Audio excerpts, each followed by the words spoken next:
her own report. I'm just going to read her own words This isn't because fair, it's Madam exactly Chair. the opposite of what she said. Your own Senators, report. senators, said, I gave both of you more time to finish your line of questioning. I allowed the witness to finish her. I allowed the witness to finish her response. I allowed the witness to finish her response. That is, Okay, I understand that you're scared of the facts. I have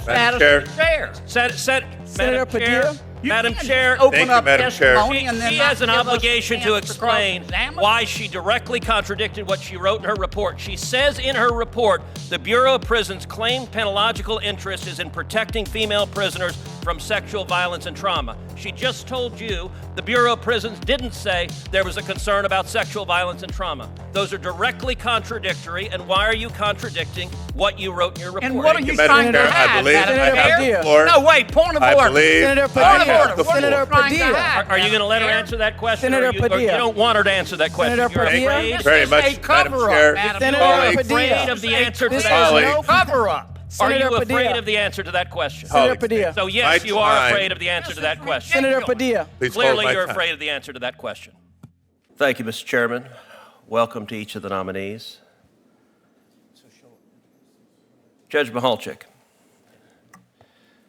I want to talk to you about a case you've already discussed considerably, which is the Spanier versus Libby case. That's a case involving Graham Spanier, the former president of Pennsylvania State University, who was investigated, terminated, subsequently criminally charged for his role in covering up the child sex abuse crimes committed by Jerry Sandusky. The sentencing memo written by the prosecutors in that case, state case, noted that Spanier had, quote, shown a stunning lack of remorse of his victims.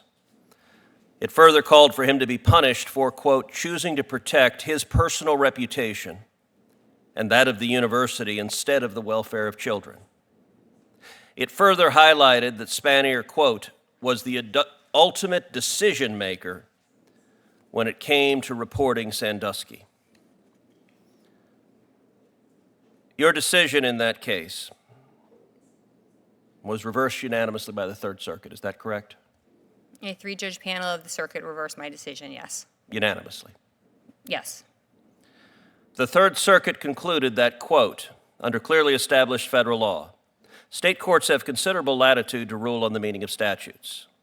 Yet you construed the rule more narrowly than the state courts to Spanier's benefit. Jerry Sandusky was an evil man. And Spanier, the ultimate decision maker, protected his own reputation at the expense of the children.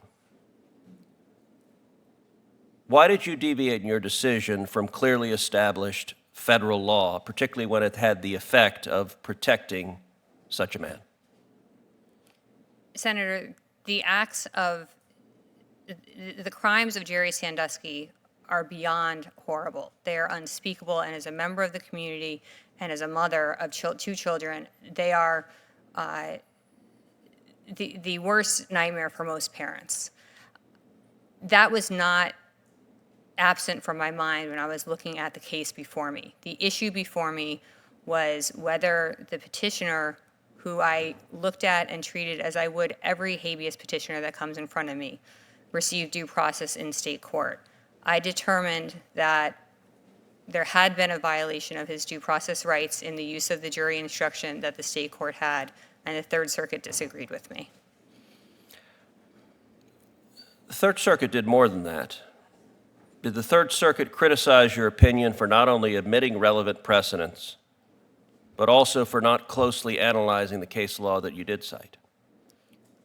I can't recall verbatim what the Third Circuit opinion said.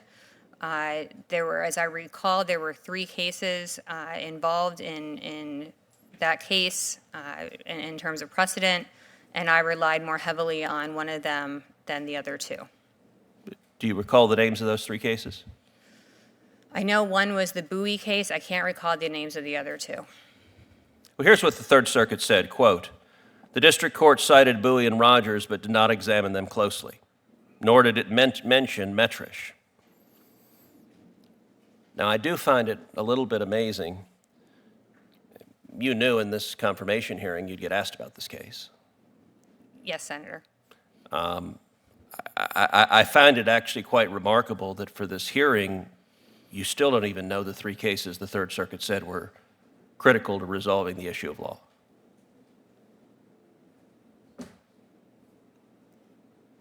Senator, I reviewed 10 years of work in preparing for this hearing. I don't recall those three cases specifically. So you didn't have an inkling that you would get questioned and questioned pretty vigorously about a decision with egregious consequences that was unanimously reversed by the Court of Appeals? Did I have an inkling that I would be questioned about the Spanier case? Yes, Senator, I did. Let me ask you this. Did then Pennsylvania Attorney General and now Democrat Governor Josh Shapiro praise the Third Circuit's reversal of your opinion? I don't know what his comments were following the issuance of the opinion. Well, I will point out that he released a press release, statement by the Attorney General Josh Shapiro on the U.S. Third Court of Appeals ruling reinstating the conviction of Graham Spanier, and you can read that, and he was effusive in his praise. There's a long and unfortunate pattern in this administration of Joe Biden nominating individuals to serve on the bench who have a repeated pattern of showing excessive leniency to criminals, of releasing violent criminals from jail, of releasing murderers from jail, of releasing rapists from jail, of releasing those who committed child sexual assault from jail. I don't believe doing so is in the interest of the American people. I think it is contrary to the views of the constituents of just about every one of ours. But nonetheless, that pattern continues, and the consequences are deeply harmful. Thank you, Mr. Chairman. Judge Ketsubai, I think your fellow nominees owe you a debt of gratitude because many Biden nominees have been extreme, but your record is so far out of the mainstream that you have attracted virtually all of the questions. I was particularly intrigued by your statement to Senator Blackburn that you said you are not, in fact, a Marxist. And then you said, and I wrote it down, I have not praised Marxist ideas. Now, as you know, in law, there is the fact of evidence. And so let's go to something you wrote, an article that is entitled Centralized Property Theory, in which you wrote, it begins, it's on the front page of your law school newspaper.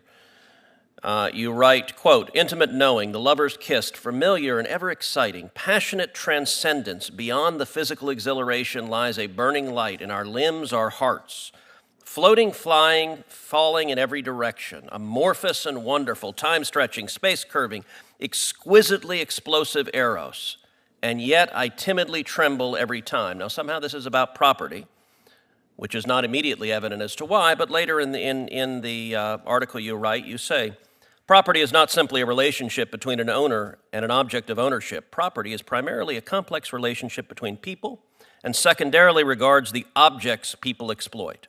Historically, three paradigms have dominated European notions of property. Locke appealed to the notion that labor points to who has the right to exploit property. Bentham relied on utility to dictate who has rights based on how the property is exploited. And Marx was plainly disgusted with the alienation that property imposed and its establishment of an us and them and haves and have-nots. Each theory alone denies important components of human experience. Among them are the ability to work, the need for personal privacy and boundaries, and uniquely diverse desires which spin us all in differing life directions. However, the process towards integrating all three may provide a framework for relationships that enhances each unique self. The aspiration towards intimate knowing, the intimate knowing of oneself and others, is a creative struggle towards redefining property. What the hell does that mean? Senator, when I was preparing and reviewing my materials for this hearing and for the process, I also have to admit that that writing was far from clear or articulate, and the poetry was definitely not good.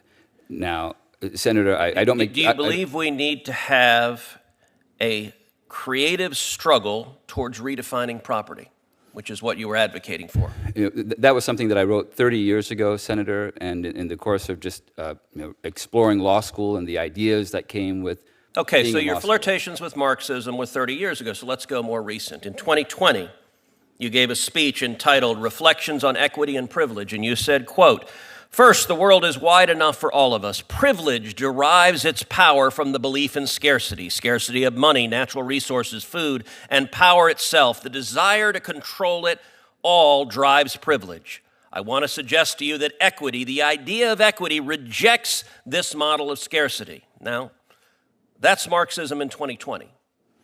What did that mean? I've never considered that to be Marxist, Senator. It's the idea that equal access, and in the context of the work that I do here. So there is no scarcity, there are no property rights. Equity gives everyone an entitlement to each other's property. Is that right? Not at all. And in the context of the work that I do on the bench, Senator, when you look at my record for all of these 16 years, you will find that I have upheld the Constitution and our case precedent.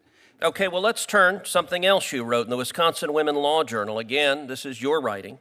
The name of the article is Destabilizing Power and Rape, Why Consent Theory and Rape Law Has Turned on Its Head. You cited Professor Catherine McKinnon, who argued, quote, "Sexuality itself is a power web in which heterosexual relations per se are infused with violence and control, and, quote, most intercourse is rape."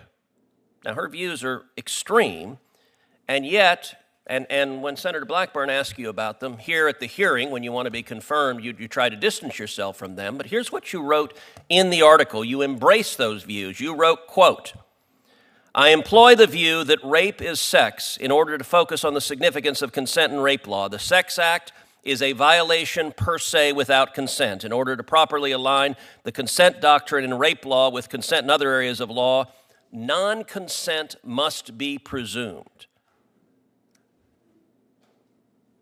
Do you believe that is a mainstream view, that heterosexual sex is rape?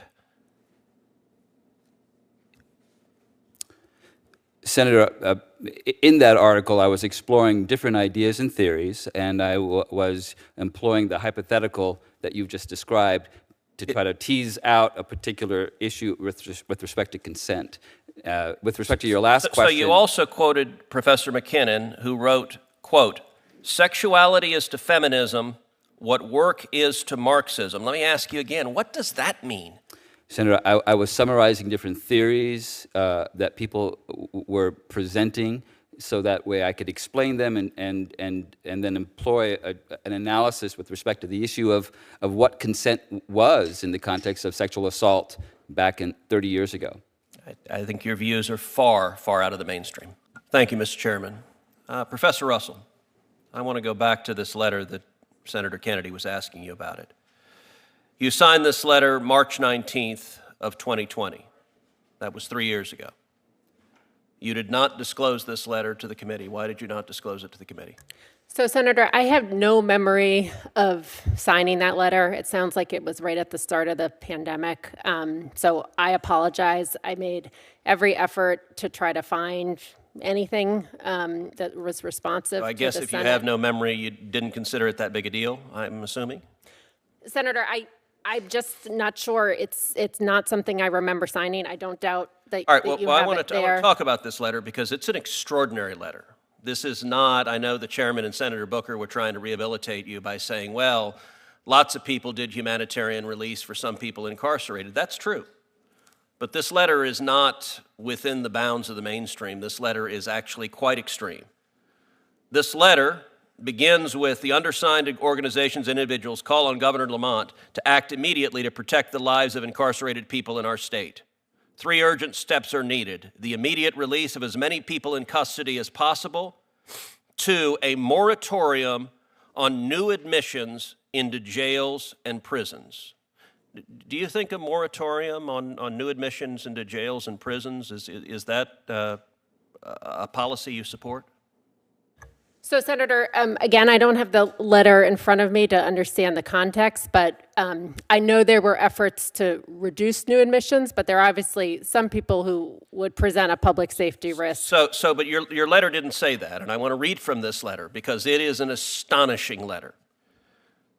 The second page, we call upon Governor Lamont, the state of Connecticut, and all Connecticut jurisdictions to, 1, immediately release to the maximum extent possible people incarcerated pre-trial and post-conviction. We recognize that jails and prisons are not safe and do not promote well-being for anyone. The global COVID-19 pandemic is throwing into sharp relief the untenable size of our penal system and the need for sustained action to shrink its scale, size, and scope. This next sentence is underlined. We outline below a few considerations to initiate state action and emphasize they do not preclude the release of groups not explicitly discussed in this letter. Do you think it was a good idea to, as this letter says, quote, immediately release to the maximum extent possible people incarcerated pre-trial and post-conviction? So, Senator, I'd want to understand the context around extent possible. It's a letter you signed, so you know the context. So again, Senator, I don't have it in front of me, and I didn't have a memory of the specifics. Releases need to be... Give a witness a copy of the letter, which is right there. You'll have it in front of you in about 10 seconds. Thank you, Senator. I do believe releases need to be consistent with public safety. Okay, well, that's not what this letter says. The letter continues, pretrial release, quote, Governor Lamont should use his emergency powers to protect incarcerated people, their communities, and correctional staff by releasing all people, all who are incarcerated without having been convicted of any crime. All people means murderers. It means serial rapists. It means child molesters. Do you think it is remotely reasonable to call upon the governor to release every murderer in the state of Connecticut prior to conviction to essentially eliminate pretrial incarceration? So I think, Senator, that releases should be consistent with public safety. But that's not what you said. The letter doesn't say that. It's all. Were I so fortunate to be confirmed as a judge, I would strictly follow the Bail Reform Act, which includes preventative detention. But that's not remotely this letter. All right, the next page. You also call on the governor to do this, and this is a quote, declare a moratorium on incarceration. Governor Lamont should issue an executive order to direct the state attorney's offices and law enforcement entities, including town and city police departments, and any federal law enforcement entity operating within the state to immediately cease adding to the incarcerated population given the high risk posed by population increase, both to those already incarcerated and to those entering correctional facilities. Public officials with authority to set bail, including judges, and you're nominated to be a judge, bail staff and police officers should maximize release on personal recognizance. Do you think it is a good idea to declare a moratorium on incarceration and to say in Connecticut, we are no longer arresting anybody? Because that's what your letter says. So, Senator, as I heard it, it was urging a sort of to the extent possible, and I guess, you know, my view at that time with the pandemic is, and I know that the process... It doesn't say to the extent possible. It says all. And let me ask you, you're a law professor. You signed a letter asking the governor of the state of Connecticut to issue an executive order ordering federal law enforcement to cease adding to the incarcerated population in the state. Is there any plausible constitutional justification for a governor ordering the feds, you are no longer allowed to incarcerate anyone in our state? I would assume, Senator, that was a reference to using state facilities. Doesn't say that. So again, Senator, I think that this appears to be a letter that was So lots of people signed something kooky, but lots of people haven't been nominated to be a judge. The last thing you say is you call on Connecticut to release illegal aliens and not refer them to ICE, to release them all. Is that a policy you support, releasing every illegal alien as well, in addition to releasing murderers and rapists and child molesters? Senator, I think the letter, it sounds like, was at the start of the pandemic and was looking at potential solutions to the systemic type of COVID within the jails that's threatening the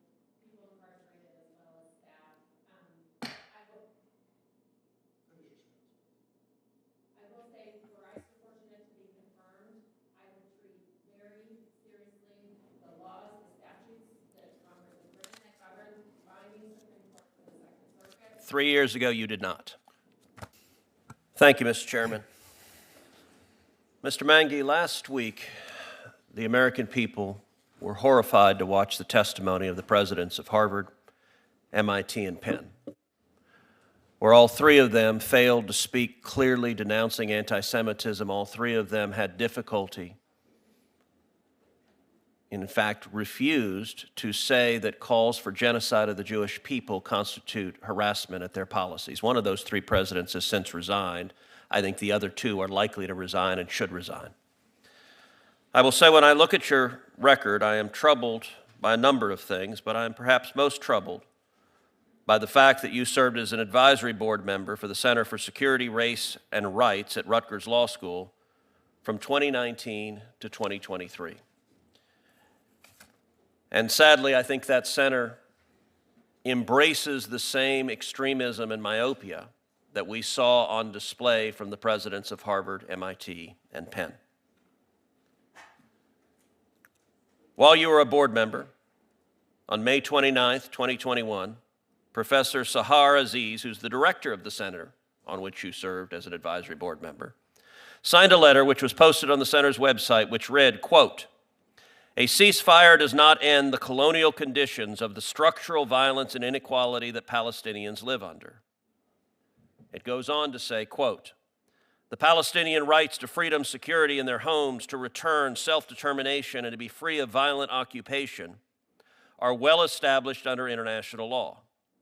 The language of both sideness, of timeliness, or religious conflict, with moments of escalation, erases the military, economic, media, and diplomatic power that Israel, as an occupying force, has over Palestine." Do you agree with those sentiments? Senator Cruz, let me say first, with regard to the genocide issue that you raised, any calls for genocide of any people are absolutely horrific. Horrific. And there could be nothing that is more contrary and antithetical to everything that I stand for. Now, with regard to the center, as I mentioned earlier, I served on an advisory board. Its function was to meet approximately once a year and to focus on what areas of academic research at Rutgers Law School might be productive to engage in. For example... So you signed up to be on an advisory board and you just didn't know what they were doing? You just didn't treat the responsibility very seriously? The responsibility, Senator, was to advise on areas of academic research, not on the day-to-day... So I want to return, you're a practicing lawyer, I want to return to the question I asked. Yes. Which is, do you agree with the sentiments that I just read you from the director of the center on whose advisory board you served? Senator, I have no knowledge of that speech or statements that you're referencing. Do you believe that Israel is an occupying force in Palestine? Senator, the history of that region is very complex, and I don't claim to be an expert in it. All right, let me ask you this. Same letter posted by the same director, quote, "We are in awe of the Palestinian struggle to resist violent occupation, removal, erasure, and the expansion of Israeli settler colonialism." Do you agree with that sentiment? I'll give you the same answer, Senator, which is that is a very complex history in the region. It needs context? No, it means it is a history that is the domain of policymakers. So no, it is not. Israel is not a violent occupier engaged in settler colonialism. That is a political statement, and you are unwilling to disagree with it, which suggests there's a reason you were on that board. There was a reason. It's actually quite remarkable that you're not even willing to disclaim the statement, "We're in awe of the Palestinian struggle to resist in light of October 7th. Senator, I stated this earlier, but let me repeat it because I think it's critically important. Do you condemn the atrocities of the Hamas terrorists? Yes, that's what I was about to address, Senator. And is there any justification? Is there any justification for those atrocities? Senator, I'll repeat myself. The events of October 7th were a horror involving the deaths of innocent civilians. That is I'm going to contrary. ask the question again. Is there any justification for those atrocities? That was going to be my next sentence, Senator, which is, I have no patience, none, for any attempts to justify or defend those events. Well, let me ask you this. What do you think about the fact that the center on whose board you served hosted, on the 20th anniversary of September 11th, an event with a convicted terrorist who pleaded guilty? Dr. Sami al-Iranian was convicted of conspiracy to contribute services or benefits to a terrorist organization, and Dr. Hatem Bazian explicitly called for intifada against the United States. Do you agree with those sentiments? Senator, I'd like to say two things on that point. Number one, on 9/11, I was in New York. I saw what happened. It was my city that was attacked. Number two, I've never heard of this event prior to today. It was never brought to the advisory board, which meant once a year to talk about academic issues. Are you willing to denounce the center on whose board you served inviting a convicted terrorist, a supporter of Palestinian Islamic Jihad? By the way, Palestinian Islamic Jihad participated in the October 7th atrocities. Are you willing to condemn their inviting a supporter of their to attack America and to support the reasons for the September 11th attacks? Senator, I don't think anyone can feel more strongly about what happened on 9/11 than someone who was there, who saw with their own eyes smoke billowing from their But towers. you won't condemn this. I Let him complete his answer, would you? Your time He's is filibustering and not answering He's not questions. And so I'm going to ask him to answer the question I ask instead of giving a speech on a different topic. And Mr. cannot- Chairman, you do this all the time. I do. When a question is going badly for a Democrat witness, you jump in and try to save the witness. He knows how to answer a question. When I ask a question, he gives a speech on a different topic because he doesn't want to answer it. My question is simple. Do you condemn this event that was celebrating Palestinian Islamic Jihad? Yes or no? You should not bully the witnesses nor try to bully members of the committee. Asking a question is not bullying. Complete your answer, please. Thank you, Chair Durbin. I'll answer your question very directly, Senator Cruz. I will condemn without equivocation any terrorism, any terrorist, or any act of terrorism, or any defense of any act of terrorism. I don't know. This event? I don't know anything about this event or who these people are. I've never heard of any of them. If someone on there is a terrorist, I condemn them. Thank you, Mr. Chairman.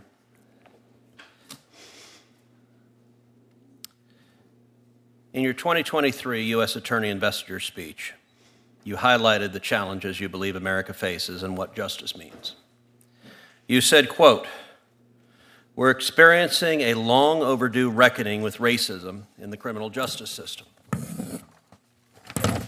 Mr. Ritz, what part of the criminal justice system needs a long overdue reckoning? Senator, what I was describing were a number of things that have happened in recent years in this country that framed, I would say, in some ways, the work that we do in the U.S. Attorney's Office. Is the American justice system systematically racist? That is not a sentiment that I hold. To the degree there is a definition of what being systematically racist means, I understand some individuals have pointed to disparities in sentencing and that type of thing, but that's not a view that I have. So that's not a view that you have. That was your testimony. Well, you also said, quote, "There cannot be one rule of law for people who look like me and another for people of color." That sure sounds like the view you just said you didn't have. Do you believe that's our system, that our justice system has one rule of law for people that look like you and a different rule of law for people of color? No, what I said is that absolutely we cannot have one rule of law for people who look like me and another for people of color. We cannot have one rule of law for the powerless and another for the... There's just one rule of law. That's what I said. You also said, when asked if the criminal justice system is systematically racist, you said, quote, "There are structural barriers and disparate outcomes that communities of color experience in our society, separate and apart from any individual's views or intentions."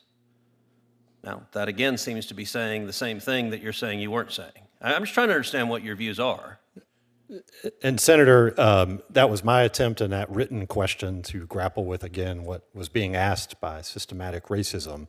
I understand some have pointed to structural barriers and disparate outcomes.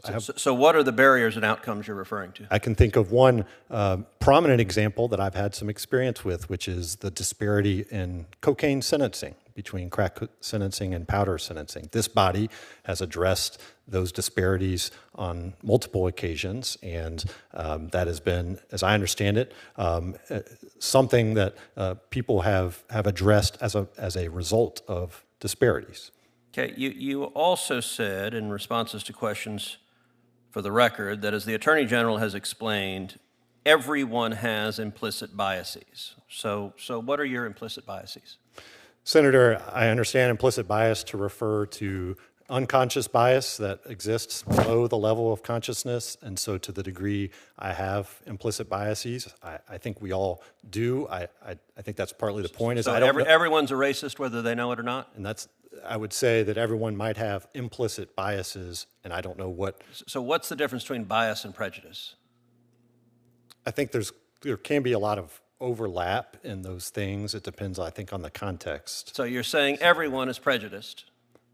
That's not what I said, Senator. You just said everyone has implicit biases, and you said that bias and prejudice, I think your words were, there's a lot of overlap.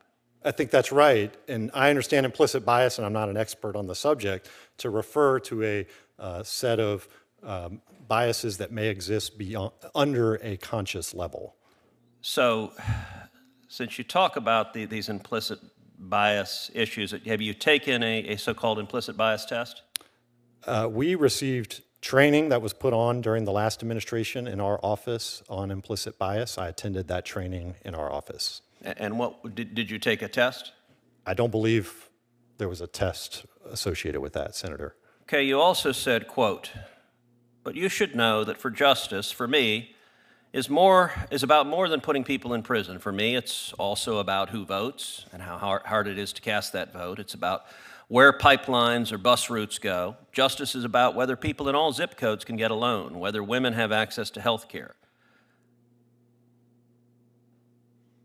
That's an interesting statement, and in reading it, what's striking is that that's de-emphasizing the core role of a U.S. attorney. The last I checked, a U.S. attorney is not in the policy business of deciding where pipelines go. That's the role of environmental activists and left-wing activists, but is not supposed to be a U.S. attorney. Why was your focus elsewhere? Senator, and the very next thing I said was that those are not issues that we deal with on a day-to-day basis in the U.S. Attorney's Office, where we are primarily focused on enforcing criminal laws. I was seeking to place justice as a broad concept at the center of, to place our work within justice as a broad concept. So do you agree that Memphis is one of the most dangerous cities in the nation? It is. We have an intolerable amount of violent crime, and that's why there's no higher priority for us in our office. Well, there's no higher priority except for pipelines, except for bus routes, except for bank loans, except for implicit bias, except for the fact that everyone is prejudiced. All of those other things are what you're focused on talking about instead of actually locking up bad guys who are murdering and raping and hurting people.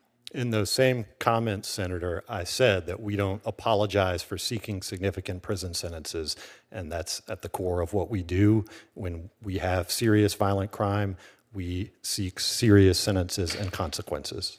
Thank you. Well, Judge Netburn, I'm going to continue on this line of questioning. In your court, what matters more, the rights of individuals or your political ideology? I apply the law to the facts. I asked a question, which matters more? Well, my political ideology doesn't matter at all. Okay, so I don't believe you. And I think this case demonstrates that you are willing to subjugate the rights of individuals to satisfy your political ideology. This case involves a male defendant who raped a 9-year-old boy Was he guilty of that? Yes, the petitioner pled guilty to that. Okay, so he raped a 9-year-old boy. He also raped a 17-year-old girl. Was he guilty of that? He pled guilty, the petitioner pled guilty to that crime as well. So was he guilty? I hope so, because she pled guilty to it. He was a he when he did this. That's correct. And also criminal deviant conduct, which the record doesn't disclose what that was exactly. Then, after serving in prison, Mr. McLean was released for parole, but then violated the terms of parole by having internet and was sent back to prison. 1 year after being released again, he was convicted of having child pornography. Is that correct? I'm unclear on exactly the time frame that you're at, but the petitioner was convicted of distributing child pornography. Child pornography that was images of adults violently raping children. Abhorrent conduct. Okay. For which there are real victims. And this individual, 6'2", biologically a man. A minute ago you said that when this man decided that he was a she, you said this individual was, quote, I wrote it down, sober and entirely a female. That phrase struck me as remarkable. Did this individual have male genitalia? I think what I said, or at least what that is a verbatim quote, entirely a female. Sorry, what I meant to say was hormonally a female. Okay, but that's not entirely. Did this individual have male genitalia? Yes. So you took a 6'2" serial rapist, serial child rapist with male genitalia, and he said, you know, I'd like to be in a women's prison. And your answer was, that sounds great to me. Let me ask you something. The other women in that prison, do they have any rights?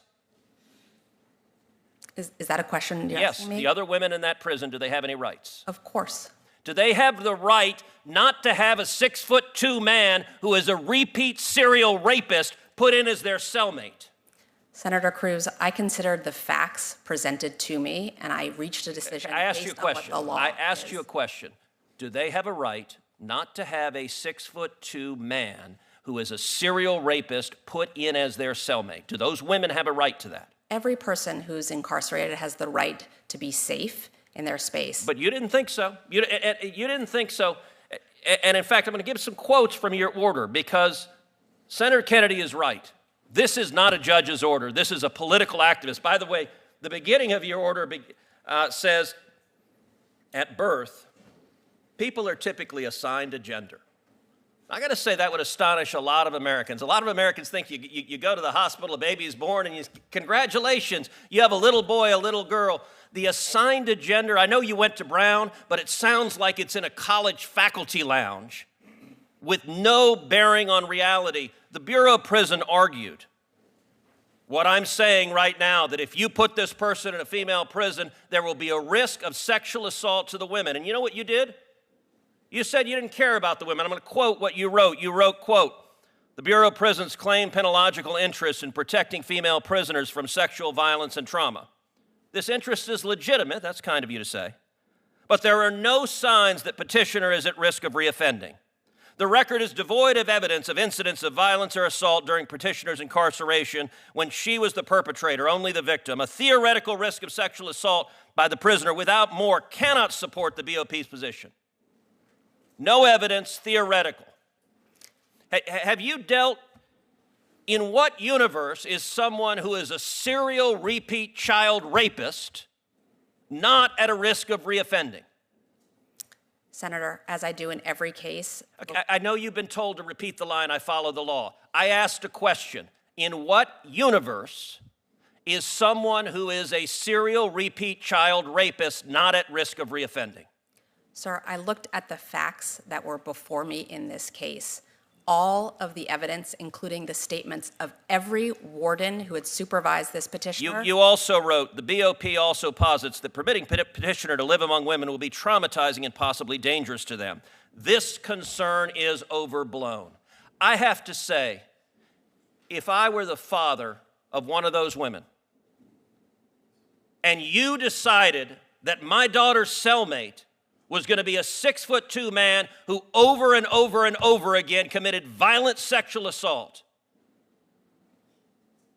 I would say the entire justice system is absurd, and it is clear on your record your political ideology matters a heck of a lot more than the rights of those women that you endangered. I think you're a radical, and I think you have no business being a judge. Judge Netburn, there was an opportunity during your exchange with Senator Cruz that you were attempting to offer a response relative to the conditions under which this petitioner was unsafe in the facilities in which she was being held. I'd like to offer you the opportunity to finish that response.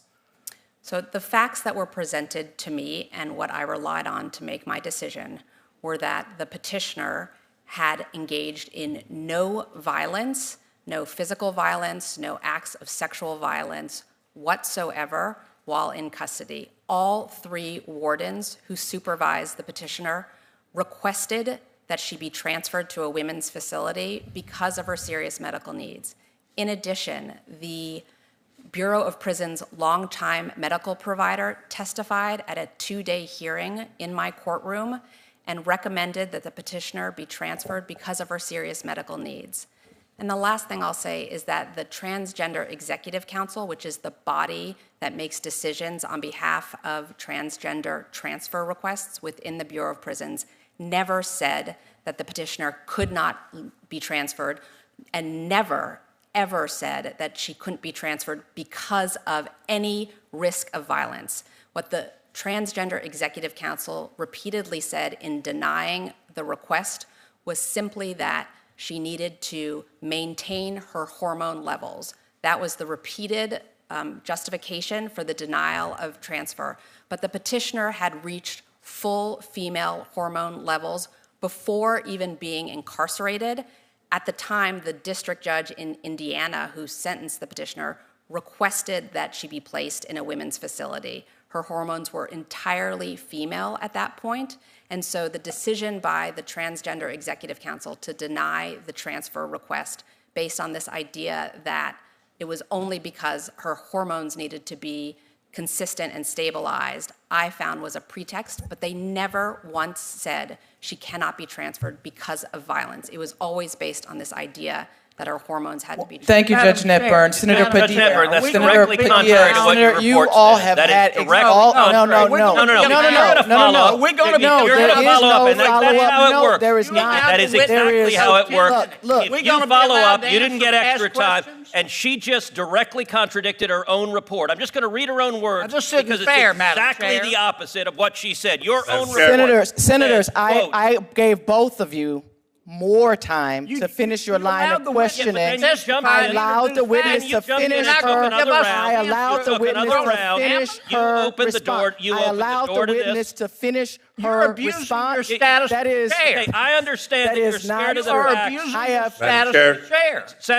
Senator Padilla. Madam Chair, she has an obligation to explain why she directly contradicted what she wrote in her report. She says in her report, the Bureau of Prisons' claimed penological interest is in protecting female prisoners from sexual violence and trauma. She just told you the Bureau of Prisons didn't say there was a concern about sexual violence and trauma. Those are directly contradictory, and why are you contradicting what you wrote in your report? And what are you trying to hide? I believe I have the floor. No, wait, point of order. Senator Padilla. Senator Padilla. Are you going to let her answer that question? Senator Or you don't want her to answer that question? Senator You're Padilla. afraid? Very much, Madam Chair. Senator Afraid of the answer to that Colleague. question?